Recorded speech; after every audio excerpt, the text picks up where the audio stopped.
बहुत लोगों के ना पता है मन में सवाल होता है। आज की सिचुएशन बता रही हूँ, आज के समय में लोग ना बहुत ज़्यादा भटक रहे हैं, भाग रहे हैं, कुछ ढूंढ रहे हैं, कुछ समझ नहीं आ रहा क्या करना चाहिए क्या नहीं करना चाहिए। मतलब बहुत बुरी वाली कंडीशन में बोल सकते हो कि उनको कोई सोल्यूशन नहीं मिल रहा। देखिए, ये same same to same story मेरी भी 6 साल और 5 साल पहले रही है। मैंने पहले भी पॉडकास्ट में बताया था कि मैं यहाँ तक कैसे पहुंची हूँ या मेरा ईश्वर के साथ कैसे कनेक्शन बना। मैं ये नहीं कहती कि मैं बहुत ज़्यादा ईश्वर से कनेक्टेड हूँ या फिर मैं कुछ फेक कुछ नहीं बता रही। बस मुझे इतना पता है कि मेरे 15 साल की जर्नी किस तरीके से गई है और 15 साल के बाद 5 साल की जर्नी मेरी किस तरीके से गई है। यानी कि 15 साल मेरी लाइफ के बहुत ही ज़्यादा अलग हैं और 5 साल जो मैंने अपने आप को दिए हैं और मैंने अपने आप को किस तरीके से यहाँ तक लेकर आई हूँ, अपने आप को स्टैंड करा है और मुझे कैसे रास्ते मिले हैं और मैं कैसे आगे बढ़ी हूँ, मैं वो चीज़ बता रही हूँ आपको। मैं पर्सनली अपने एक्सपीरियंस से बोलूँगी, अपनी जर्नी से बोलूँगी। आप देख सकते हो, आप मेरा पहले वाला भी पॉडकास्ट देख सकते हो जो मेरे चैनल पे डला हुआ है, जहाँ मैंने अपनी चीज़ों के बारे में बताया था कि मेरी जर्नी कैसे स्टार्ट हुई। तो वो एक शॉर्टकट था, बट मैं अभी बताती हूँ।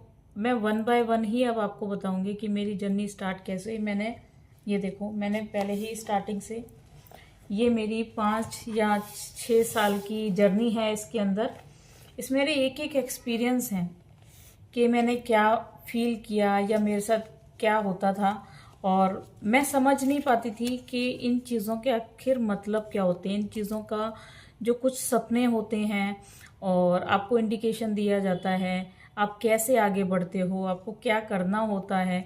तो मैं धीरे धीरे सीखी हूँ। मैं कोई ये नहीं कि मैंने पहले दिन से ही सब कुछ सीख लिया था। पहले दिन से कुछ नहीं सीखा था, मुझे वक्त लगा था समझने में, टाइम लगा था चीज़ों को जानने में। तो मैंने पहले भी ये चीज़ बोली थी कि जब व्यक्ति लाइफ में बहुत ज़्यादा हार गया होता है ना, जब टूट चुका होता है, उसके सारे रास्ते बंद हो जाते हैं, उसको कुछ दिखाई नहीं देता और वो एक वक्त लाइफ का, जीवन का एक टाइम ऐसा आता है जब वो इतना रोता है, इतना रोता है कि समझ लीजिए कि वो उस वक्त उसके सबसे ज़्यादा टूटने का दिन होता है। कि वो उस वक्त इतना टूट जाता है कि बस उसको समझ नहीं आता कि या तो वो जीवन में अपने आप को ख़त्म कर दे या फिर अपने जीवन की नई शुरुआत कर दे। तो जब ऐसी समय आता है ना, जब ऐसी परिस्थिति आती है, जब इंसान का ये समय आता है कि या तो वो अपने आप को ख़त्म कर दे या फिर अपने नए जीवन की शुरुआत वो कैसे करे, तो ऐसे समय में वो ईश्वर को सबसे ज़्यादा और बहुत दिल से बुलाता है, दिल से पुकारता है। जब कहते हैं ना कि जब इंसान के जिगर से आवाज़ निकलती है ईश्वर को पुकारने की, ईश्वर को बुलाने की, तब ईश्वर ना चाहकर भी उसको आना पड़ता है। जब वो एक इंसान, जब वो उस तड़प से ईश्वर को याद करता है ना, जब उसके सारे रास्ते बंद हो जाते हैं, उसको कुछ नहीं दिखता, उसे कुछ समझ में नहीं आता, तो ईश्वर तब आता है। मेरी लाइफ का भी एक ऐसा दिन आया था जब मैं ना मैंने पॉडकास्ट में ही बताया था कि मैं बहुत रो रही थी। मतलब मैंने हार मान ली थी, मैं हार चुकी थी कि मुझे ईश्वर अब समझ में नहीं आ रहा कि मैं अब क्या करूं। भाई, मेरा दर्द, मेरी तकलीफ, मेरी पुकार तेरे तक क्यों नहीं पहुंचती? तू क्यों नहीं सुनता मेरी? आखिर मतलब मेरा कसूर क्या है कि तू मेरी बात सुन ही नहीं रहा? मेरा दर्द तेरे तक क्यों नहीं पहुंच रहा? मतलब मैं ऐसे बात करते करते करते करते मतलब मैं सो गई थी, मुझे नींद आ गई थी। तो ऐसे सपने में फिर मेरे को कभी उतने पहले ना, बचपन से पहले उड़ने के सपने तो आते थे मेरे को कि मैं उड़ रही हूँ, बहुत ऊंची ऊंची उड़ रही हूँ, कहीं से कूद रही हूँ तो उड़ रही हूँ। तो मुझे ऐसे उड़ने के सपने तो आते थे, लेकिन पहले मैं उन चीज़ों को समझ नहीं पाती थी, मुझे नहीं पता था इन चीज़ों का। सपनों के बारे में तो मुझे जब सर्चिंग करी, फिर अपने गुरुओं से पूछा कि क्या होता है, धीरे धीरे क्या होता है जब आप खुद ही इस तरफ आने लग जाते हो ना, स्पिरिचुअलिटी की तरफ आने लगते हो, आपको खुद ब खुद चीज़ें, सपने, सब चीज़ें क्लियर होने लग जाती हैं, धीरे धीरे क्लियर होती हैं। क्योंकि ये शब्द वही समझ पाएगा, इन बातों को वही समझ पाएगा जिसकी लाइफ में ऐसा कुछ हुआ होगा, जो इस वक्त इस दर्द से गुजर रहा होगा, परेशान होगा और उसको कोई रास्ता नहीं मिल रहा होगा, तो उसको यहाँ से ही मोटिवेशन मिलेगा। तो ऐसे सोते सोते मतलब मेरे को जब शाम को उठी तो मुझे सपना आया। मुझे सपने में मैंने हनुमान जी को पहली बार, साक्षात हनुमान जी को देखा था। मैंने आज तक सीरियसली बता रही हूँ, मैंने हनुमान जी को फोटोज में, जैसे सपनों में कई बार हनुमान जी फोटो में दिख जाते, मैंने कभी हनुमान जी को फोटो में नहीं देखा। मुझे हमेशा ऑलवेज हमेशा हनुमान जी ना अपने स्वरूप में ही दिखाई दिए हैं, और कभी छोटे स्वरूप में ही नहीं दिखे मुझे कि ऐसे कभी छोटी सी मूर्ति में दिख गए हों या छोटे बाल रूप में दिखे, नहीं। मुझे हनुमान जी का बहुत ही विशाल रूप हर बार दिखाई दिए। बहुत बड़े से, लंबे से, बड़े बड़े पैर, मोटे मोटे हाथ, इतना बड़ा फेस, हनुमान जी मुझे सदैव ऐसे दिखाई दिए। तो उन्होंने ना, हनुमान जी ने ना, जब मैं ऐसे बोलते बोलते सोई ना कि मुझे समझ नहीं आ रहा, मेरे को रास्ता दिखा, मैं क्या करूं, तब हनुमान जी जब सपने में आए थे ना, तो उन्होंने ना गदा की जगह फावड़ा ले रखा था।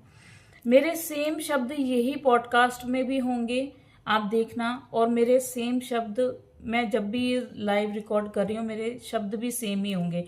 क्योंकि कहते हैं ना, सच एक होता है, झूठ 1000 होते हैं इंसान के। सच अगर जिसको बोलना है ना, तो वो 10 जगह भी सच्ची वही बोलेगा जो सच है।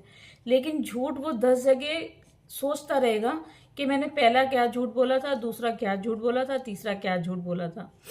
तो झूठ के 1000 मुंह होते हैं, सच का सिर्फ एक मुख होता है। तो मैंने पहले भी यही चीज बोली थी। मैंने हनुमान जी को गदा की जगह फावड़ा लेके देखा था, और वो, मैं पीछे चल रही हूँ, हनुमान जी आगे बढ़ रहे हैं, और ना वो फावड़े से रास्ता खोदते खोदते खोदते खोदते एक बहुत बड़ा ग्राउंड देखा था, जहाँ मिट्टी का जैसे पिरामिड्स टाइप के होते हैं, ऐसी एक रोड बनी हुई थी। तो वो मुझे आगे लेके जा रहे थे, मतलब वो खोदते जा रहे थे और मैं उनके साथ चलती जा रही थी। जबकि और सपने में मेरे हस्बैंड भी मेरे साथ ही थे। हम आगे बढ़ते जा रहे हैं, बढ़ते जा रहे हैं। फिर कुछ एक ऐसा समय आया था जब हनुमान जी मेरे को ना एक बहुत बड़े मंदिर में ले गए थे। तो जब मैंने ऐसे नजर उठाई, मैंने कहा ये तो महाकाल का मंदिर है, ये तो भोले बाबा का मंदिर है। मुझे भोले बाबा के बहुत बड़े मंदिर में ऐसे ले गए मेरे को। मैंने जैसे नजर उठाई, मैं तो भोले बाबा का मंदिर है, ये तो बहुत विशाल मंदिर है, मेरे को नाम याद नहीं आ रहा। तो फिर जब मैंने पीछे मुड़ के देखा, मुझे हनुमान जी ही नहीं दिखाई दिए। मैंने फिर पीछे मुड़ के देखा कि मुझे हनुमान जी नहीं दिखे। मैंने कहा हनुमान जी कहाँ चले गए, वो तो मुझे यहाँ तक लेकर आए। कैलाश मंदिर था वो। तो जब मैंने ऐसे पीछे मुड़ के देखा तो हनुमान जी तो दिखे नहीं मेरे को। बंदर जी, एक बहुत मोटा सा बंदर जंप करता हुआ, भागता हुआ मेरे पास आया और ऐसे मेरे ऊपर जंप करी, और मेरा तब सपना टूट गया। अब मैंने कुछ समय तक ना मैं सोचती रही, मैं ये सपने का क्या मतलब है। मैं सोने से पहले ये बोली हूँ कि मुझे रास्ते दिखा, फिर सपने में मुझे उन्होंने रास्ता भी दिखाया, सपने में मुझे यहाँ तक लेकर आए, अब इसका मतलब क्या है। गूगल सर्च करा कि आखिर इन सब का मतलब क्या होता है। गूगल सर्च किया मैंने, फिर तब मुझे इतना क्लैरिटी नहीं मिली मुझे सपने की। मैंने कहा पता नहीं क्या है, हो सकता है शायद भगवान ना मुझे अपने रास्ते पे लेके जाना चाहते हैं, पूजा पाठ हो गया या भक्ति के रास्ते पे लेके जाना चाहते हैं, भगवान से जोड़ना चाहते हैं, ये चीज़ थी। तो फिर उसी शाम को दूसरे दिन जब थोड़े दिन सर्चिंग होती रही, फिर मेरे को ना 2-4 दिन बाद ही ना मुझे मेरे गुरुजी दिखाई दिए, कार्तिक मुखर्जी। तो उनसे मैंने टैरो सीखा, वो टैरो कार्ड सिखाते थे। उनसे मैंने जब टैरो सीखा, धीरे धीरे टैरो मैं सीखती गई। तो उनकी एक स्पेशलिटी थी, उनकी एक खास बात थी कि वो ना मंत्र साधना के द्वारा ही टैरो कराते थे, और वैसे टैरो नहीं कराते थे। अब मुझे पता चला कि चलो मंत्र साधना में भगवान, किस भगवान का नाम लिया जाए, किस भगवान की साधना की जाए। तब उन्होंने बताया कि मंत्र साधना आपको उस भगवान से जोड़ती है जो आपके साथ शुरू से ही कनेक्टेड है, आपके नाम के साथ।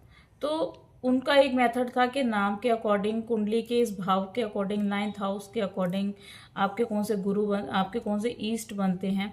तो जब मैंने देखा तो मेरे उसमें हनुमान जी ही आ रहे थे।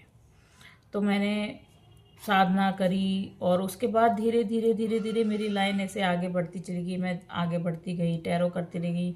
तो ये एक जर्नी 1 साल की नहीं है, 1 महीने की नहीं है, ये जर्नी कम से कम 6 से 7 साल की है। मुझे काम करते करते 4 साल हो गए हैं, 5 साल हो गए हैं, लेकिन उससे पहले भी मैं चीज़ें धीरे धीरे सीखती जा रही थी। तो अगर हम अंदाज़ा लगाएं तो 6 साल 7 साल तो हैं इस जर्नी के अंदर। और कैसे कैसे चीज़ें दिखी आगे, कैसे कैसे बढ़ी आगे। अगर आपको चीज़ें समझ में आ रही हैं, देखो समझेगा वही जो पहली चीज़ तो भटका हुआ है और इस चीज़ को जानना चाहता है, या जो ऑलरेडी जान चुका है और जो फील कर रहा है। ये चीज़ें वही समझ पाएगा, अदरवाइज कोई नहीं समझ पाएगा। तो इस जर्नी को हम धीरे धीरे और आगे बढ़ाएंगे। अगर किसी के मन में कोई डाउट्स हैं, कोई क्वेश्चन है, कोई कुछ पूछना चाहता है कि किस तरीके से मैंने अब साधना करी थी, फिर किस तरीके से मैं आगे बढ़ी, फिर क्या क्या करती रही, मेरा डेली का रिचुअल क्या होता था, मेरा मंडे ट्यूसडे सैटरडे इन सब का क्या होता था, क्या करती थी। क्योंकि शुरुआत की जर्नी तो बहुत भटकाव वाली थी, इतना भटकाव था, इतना भटकाव था। यानी कि 3 से 4 साल तो मैं भगवान को ढूंढ ही रही थी, और रो रो के ढूंढ रही थी। बहुत रोई, बहुत रोई। और रोने के बाद क्या कनेक्शन बना उनके साथ मैं नहीं बता सकती आपको। मेरे पास शब्द ही नहीं है कि ईश्वर से कनेक्शन के बाद एक इंसान खुद में नहीं रहता, वो खुद का नहीं रहता, वो पूरी तरीके से ईश्वर को समर्पित हो जाता है। तो चलिए इस जर्नी को हम और आगे बढ़ाएंगे, धीरे धीरे बढ़ाएंगे, और मैं खुद बताऊंगी आपको कि मेरी आखिर इस डायरी में लिखा क्या हुआ है, मेरी इस डायरी में आखिर है क्या। बहुत सारे क्वेश्चंस हैं, बहुत सारे जवाब हैं, और बहुत सारे भगवान के, ईश्वर के दिए हुए, हनुमान जी के दिए हुए संदेश हैं। इसको हम आगे लेके जाएंगे। तो आई होप आप लोग एंजॉय करोगे, समझोगे इन चीज़ों को। और कोई डाउट्स हो तो मुझे ज़रूर बताइए, और कमेंट बॉक्स में ज़रूर बताइए मेरे को। जय श्री राम तो ज़रूर लिख के जाना, क्योंकि ये टोटली हनुमान जी, और एक हनुमान जी हैं, और माँ काली और राधा रानी मैं आगे की जर्नी में जोड़ूंगी, क्योंकि माँ राधा रानी मेरे साथ 1 साल से जुड़ी हैं, और माँ कालका माई मेरे से 3 साल से जुड़ी हैं, और हनुमान जी मेरे से 6 से 5 साल से जुड़े हुए हैं। तो धीरे धीरे हम आगे बढ़ेंगे, किसके बाद कौन आया, कैसे कनेक्ट हुआ। तो मिलते हैं नेक्स्ट वीडियो में, तब तक सभी को जय श्री राम।